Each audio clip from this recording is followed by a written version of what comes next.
Welcome back to the Al-Monitor Brief. I'm Adam Lucente. The Iraqi parliament decided on Tuesday to postpone a session to elect a new president. This is important because it follows the Shiite-led coordination framework on Saturday, nominating former Prime Minister Nouri al-Maliki to return as Prime Minister. And a new premier can't be voted on until Parliament votes on a president. Maliki is a controversial figure and the only person to serve 2 terms as Prime Minister since the 2003 US-led invasion. He worked with both the US and Iran as premier, governing Iraq through the chaos the early years of the war brought before a period of relative stability. He has been accused of marginalizing the Sunni minority in the country and amplifying sectarianism, and he resigned in 2014 when the Islamic State swept through Iraq. In this episode, I'll be going over what Maliki's nomination means for the US, Iran, and the region, and whether he can secure the support necessary to return to office. We'll also be hearing from Iraq expert Tamer Badawi on the domestic political dynamics at play. Hope you enjoy. So who is Maliki? He was actually part of my first exposure to Iraq. I grew up in the 2000s. I saw the war play out on American television. I didn't go to the country until the 2010s, when he was still prime minister. It's crazy to me to think that he could return to office after all this time. Maliki is a longtime member of the Islamic Dawah Party. This is a Shiite political organization. And he was active in the opposition to Saddam Hussein from his place in exile, mostly in Syria and Iran. Maliki returned to Iraq in 2003, and he was elected prime minister in 2006, and like I said, he stayed in office till 2014. He's remained influential since then. He's become a leading figure in the coordination framework. Now, this is an alliance of Shiite-led parties that was formed in 2022 and put forward current Prime Minister Mohammed Shia al-Sudani as a candidate during the political crisis that followed the 2021 election deadlock. Maliki worked with U.S. forces as Prime Minister, cooperating with Presidents George W. Bush and Barack Obama, to fight insurgent groups like al-Qaeda in Iraq and the Mahdi Army. Around 2008, he started calling on U.S. troops to withdraw from Iraq via a timetable, and Iraq also grew closer to Iran around this time. Like I said, he was accused of marginalizing Sunnis in Iraq. I will point to a 2010 law which banned 9 mostly Sunni parties from participating in the elections that year under the guise of de-Baathification following Saddam's rule. This was criticized by some observers as political. Now let's go over how we got here to Maliki being put forward as a new prime minister candidate. So Iraq had its most recent election last November. The current prime minister, Sudani, his list received the most votes of any, winning 46 seats in the parliament, but this is of course well short of the majority, 329 seats in the body. Maliki's State of Law coalition came in second place with 29 seats. Now, the coordination framework includes both men's groups, as well as others, Iran-backed figures like Qais al-Khazali and Hadi al-Amri, as well as former Prime Minister Haider al-Abadi. Together, the members of the coordination framework have about 165 seats in the parliament, and after the election results came out, they declared themselves the largest bloc. Now, a lot of names have been floated as potential nominees for prime minister, including Maliki, including Sudani, and many lesser-known figures like intelligence chief Hamida Shatri. In the Iraqi system, a new parliament takes office after the election results, and then they vote for a speaker. Now, that happened in late December, and Haibat al-Habusi, a member of the Progress Party, which is a Sunni party, he was voted in December to be the next speaker of the parliament. Parliament then needs to elect a president, and then the president taps a nominee of the largest bloc after the elections to form a government. That government must then be approved by Parliament, and then the new prime minister and their cabinet can finally take office. And there's a lot of wrangling and deal-making that has to go into that. This can take a while. In 2021, Shiite cleric Muqtada as-Sadr came in first place in the election, but he was unable to form a government, and then he withdrew from politics the following year. Sudani ultimately emerged as a consensus candidate in 2022, backed by the coordination framework.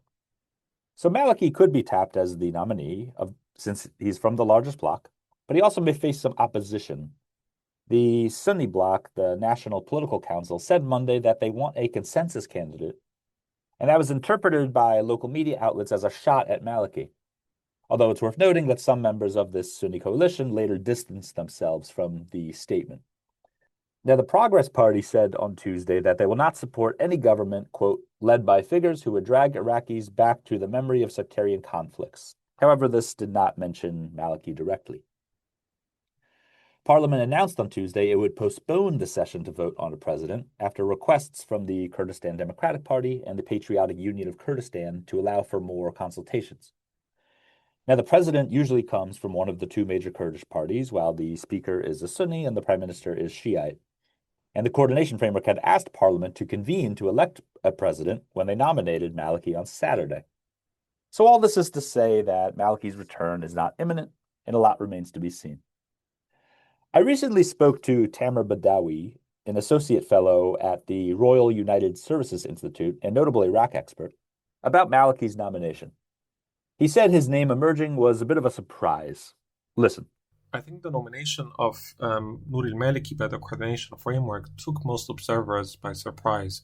Most observers were thinking in two directions. First, caretaker Prime Minister Mohammed Shah Sudani would secure a second term after an extended political deadlock. Second, and more likely, that a compromise candidate would emerge, someone who has a technocratic or a security background. But the fact that Nouri al-Maliki managed to get himself nominated, it means that he was able to overcome important opposition, serious opposition in the coordination framework from Ammar al-Hakim, the head of the Hikmah National Movement, and Qais al-Khazali, the head of Sadiqun, or Asaib Ahl al-Haq. I also spoke to Tamer on what the nomination means for Iraq and how Maliki may prove to have an influence on the country for years to come. Here's what he said. The nomination of Maliki, I think it signifies three things. First, his nomination, it shows that he has an enduring influence over Iraqi politics. His legacy endures. And he's someone who thinks that he has a defining influence over Iraqi politics, maybe similar to how Turkish President Recep Tayyip Erdogan thinks that he has a defining influence over the Turkish Republic. Second is that Maliki is presenting himself that he's stepping in during a critical juncture where Iraq is facing regional threats, and he's there to salvage the country.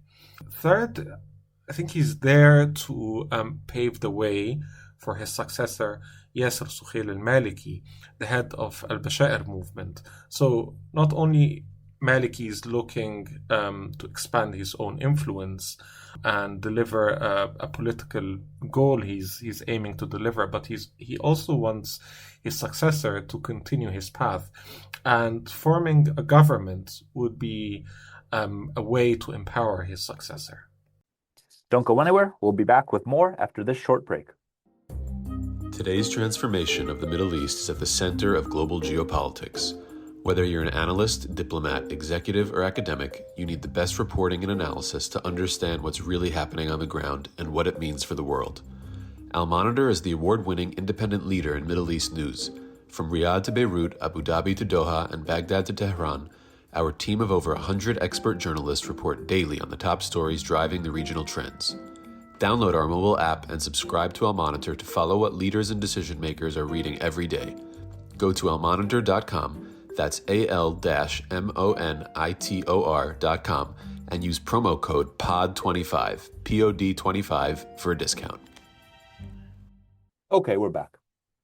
I want to conclude by going over the regional dynamics of the Maliki nomination and how Iraq may handle ties with its neighbors and the U.S. should he return to office. The Trump administration hasn't commented on Maliki's name being put forward by the coordination framework, but there have been some notable messages from officials. Special Envoy to Syria, Tom Barrack, said Monday, quote, Iraq's formation of a government which continues its path of cooperation with its neighbors and the West is key to regional stability and prosperity. U.S. Secretary of State Marco Rubio had a call with Soudani on Sunday in which the diplomat emphasized, quote, a government controlled by Iran cannot successfully put Iraq's own interests first. I reported for al-Monitor back in December that the U.S. does not want any Iran-backed designated entities in the next Iraqi government. That would preclude, for example, Asa'ib Ahl al-Haq, which is Qais Khazali's group, because they are designated as terrorists by Washington. Now, Iran has not commented on Maliki's name being put forward either, but people I've spoken to say Tehran would be content with Maliki. Former U.S. ambassador to Iraq, James Jeffrey, told me in late November that Iran would prefer Maliki as prime minister. On the Gulf, I'd point out that Maliki made efforts to actually cultivate ties with Saudi Arabia when he was prime minister. He visited there in 2006, but this didn't really materialize into strong relations between Iraq and the kingdom. Maliki also went to Turkey at least twice during his premiership in 2007 and 2010, and he met with President Recep Tayyip Erdogan. Syria is a bit more complicated. Maliki gave a speech last year in which he was critical of the new government led by Ahmed Shara. Shara, of course, was a member of al-Qaeda in Iraq in the 2000s, fighting Iraqi government forces and Shia groups. But since Shara came to power in late 2024, Iraq, under Sudani, has actually been working with them, focusing on joint efforts against drugs and terrorism, i.e. ISIS. It'll be interesting to see how Maliki handles that relationship should he return as prime minister.